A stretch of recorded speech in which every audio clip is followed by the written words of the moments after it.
Em segurança da informação, a técnica utilizada para enganar um usuário, induzindo-o a clicar em um link que o levará para uma página falsa, parecida com a verdadeira, chama-se letra A, adware, letra B, spyware, letra C, phishing e letra D, bot.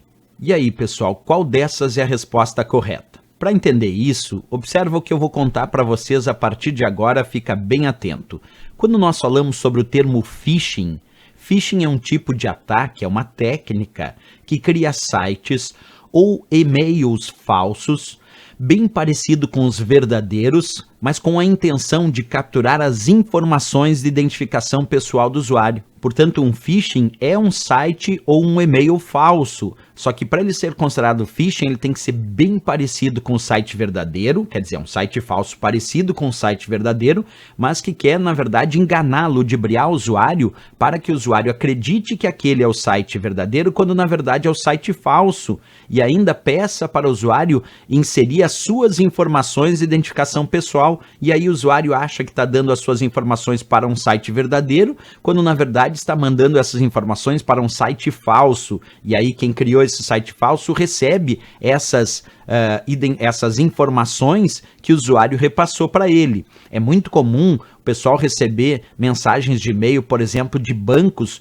que parecem ser mensagens verdadeiras daquele banco, quando na verdade era alguém que criou uma mensagem de e-mail se passando por aquele banco, sabendo que aquela pessoa de repente era correntista, ou até sem necessidade de saber, só mandou para muitas pessoas, alguns são correntistas daquele banco, receberam uma mensagem com a logomarca do banco, a identidade visual, acreditaram que era o site verdadeiro, quando na verdade era uma mensagem de e-mail falsa, que tinha um link que tu clicava, ia para um site falso também, e o usuário acabava por ter acreditado, entregando as suas informações de identificação pessoal. É isso que nós chamamos de phishing. Até vou trazer aqui um exemplo, ó. Esse é um exemplo de phishing por e-mail, que eu recebi esse e-mail como se fosse do Banco do Brasil, mas na verdade não era, era alguém que criou esse e-mail falso com a logomarca do Banco do Brasil, me enviou, inclusive com um link para clicar e acessar um site que era igualzinho ao do Banco do Brasil, só que era falso. Eu percebi que tinha alguma informação meio esquisita aqui, vi que era falso e simplesmente não entreguei as minhas informações de identificação pessoal.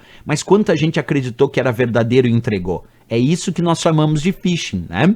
Bem, então foi lá. Em seguida, em segurança, da informação, a técnica utilizada para enganar um usuário, induzindo-o a clicar em um link que o levará para uma página falsa, parecida com a verdadeira, chama-se de phishing, que está ali na letra C de Canadá. Phishing é o site ou e-mail falso que tenta te induzir a acreditar que aquela é o site verdadeiro, quando na verdade é falso, para que tu entregue as suas informações de identificação pessoal, né? Bem, a resposta aqui é a letra C de Canadá, mas por que não adware? Adware é um programa que exibe propaganda, por isso AD de advertising, que significa propaganda. Spyware é um programa espião, que quando instalado no computador monitora as atividades do usuário, por isso spyware, programa espião. E bot são pequenos robôs instalados nos computadores do usuário, que se transformam em computadores zumbis, que agora passam a ter o seu computador controlado remotamente por um hacker ou por um cracker para realizar ataques sem que o dono desse computador saiba que o seu computador está sendo utilizado para realizar ataques. Então bots são robôs, programas robôs instalados em computadores do usuário comum para usar aquele computador e a sua conexão para realizar ataques sem que o dono do computador saiba. Esses são os bots aí da letra D. Mas a nossa resposta, sem dúvida nenhuma, a letra C de Canadá, como eu já havia indicado anteriormente aqui. Certo, pessoal?